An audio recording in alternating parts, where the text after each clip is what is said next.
how are companies investing in innovation and how is it working for them? The number of what the top 1,000 companies are spending is $3.2 trillion. So then obviously the next question that it begs is, well, is it working?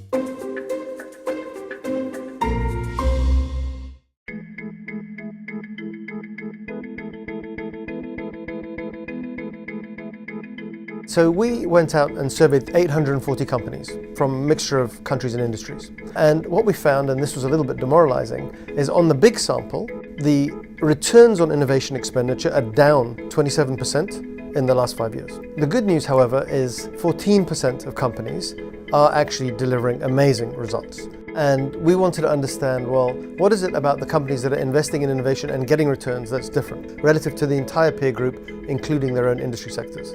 The fastest growers have displayed a focus on using innovation to build specific capabilities that they want to master.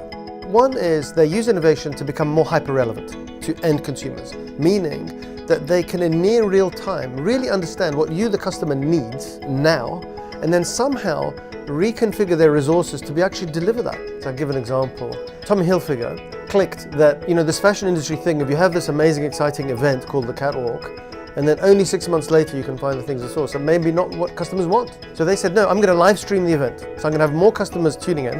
And while I live stream, they have this see now, buy now approach, where I can actually online go and fulfill. And I know it sounds so simple, but people didn't do that.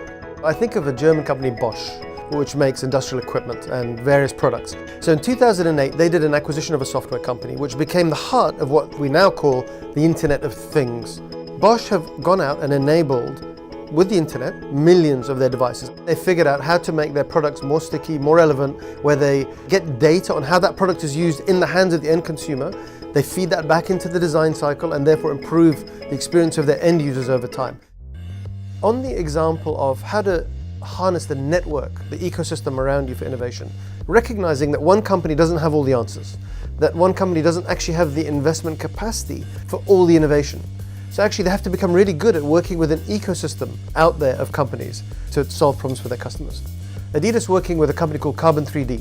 Carbon 3D is a 3D printing company, except not in the classical additive layer approach. It's an extrusion approach where it sucks an object out of chemical. And that means they can design incredibly complex structures, and they're able to go now in minutes to go from 1050 to 50 million products being produced at high speed. Again, taking out 30 steps from the process, cutting 50% of the labor cost, but fundamentally innovating how they do manufacturing in their core business.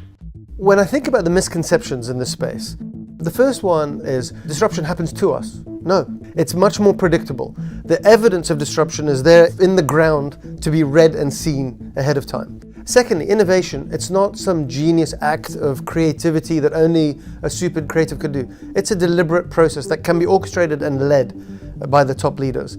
And then thirdly, yes, the skills sometimes are scarce, but they're increasingly being democratized at lower and lower cost and therefore accessible by most organizations.